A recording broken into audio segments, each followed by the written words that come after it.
संसद में सुरक्षा के मामले में हुई चूक को लेकर के विपक्षी सांसद गृह मंत्री का वक्तव्य चाहते हैं, जो संवैधानिक, लोकतांत्रिक और संसदीय परंपराओं के अनुरूप है। इतने ऊंचे पैमाने पर आजाद भारत में कभी सांसदों का निष्कासन नहीं हुआ। हम इसकी घोर निंदा करते हैं। ये तानाशाही से भरा हुआ फैसला है। सर, इंडिया ब्लॉक की आज दिनों बाद मीटिंग बुलाई गई है, लेकिन उससे पहले कुछ बयान भी आए हैं। टीएमसी के एक नेता का बयान है, उन्होंने कहा कि ममता बनर्जी से लीड कर सकती हैं इंडिया ब्लॉक को। प्रधानमंत्री पद के लिए अभी हम नहीं नामित कर रहे हैं, लेकिन इंडिया ब्लॉक को लीड किया जा सकता है। कोई एक चेहरा चाहिए जो नेतृत्व करे इसका। सुश्री ममता बनर्जी ने कल अपने वक्तव्य में स्पष्ट किया है कि प्रधानमंत्री पद के लिए किसी की उम्मीदवारी को तय नहीं किया जाएगा। चुनाव के बाद नेता चुना जाएगा। एक पोस्टर लगा पटना में नीतीश कुमार को चाहिए कि एक निश्चय चाहिए, एक नीतीश चाहिए, इंडिया ब्लॉक की मीटिंग से ठीक पहले।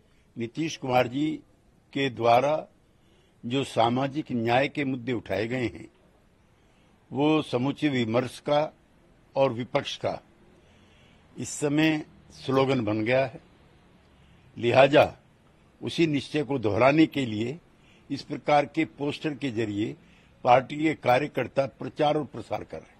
आज की मीटिंग को लेकर आपको क्या लगता है कि कुछ पे बात मीटिंग सक्सेसफुल होगी। सभी सीनियर लीडर और पार्टी के अध्यक्ष वर्तमान सरकार के रवैये को लेकर के परेशान हैं। किसानों के, गरीब लोगों के सवाल उनके जहन में हैं। लिहाजा इस बैठक के नतीजे सकारात्मक निकले। आपने कल एक बात कही, हालांकि एक चैनल पे, या तो अभी मिल लो या जेल जाकर मिलोगे, तो आपको लगता है कि अभी समय है? ये मेरा पुराना अनुभव है।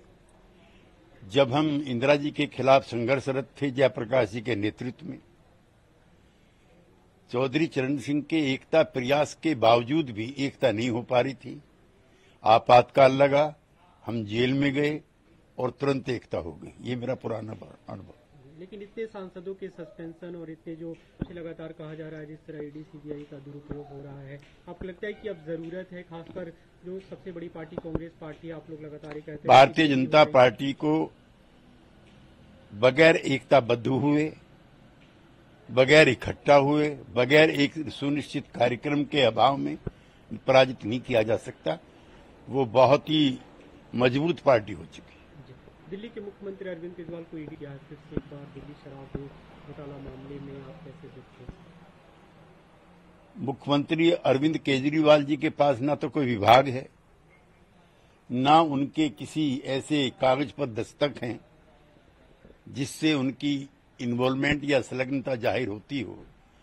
ये चुनाव से पहले राजनीतिक दलों को, खासतौर से विपक्षी दलों को डराने की और डरा करके चुप करने की जो योजना है, उसका हिस्सा है। सर, आरएसएस के इधर गाड़के उनका नागपुर में एक बयान है, उन्होंने कहा कि जो कास्ट सेंसस जारी किया जा रहा है, ये इनइक्वलिटी को प्रसारित करता है और इसका कहीं न कहीं गलत ही संदेश जाएगा समाज में। मोहन भागवत जो संघ प्रमुख हैं, वो स्वयं स्वीकार कर चुके हैं कि भारतीय समाज में जातिगत विषमता है, भेदभाव है, आरक्षण लागू रहना चाहिए। फिर उनके किसी एक संगठन के सदस्य के द्वारा दिया गया वक्तव्य विरोधाभासी है।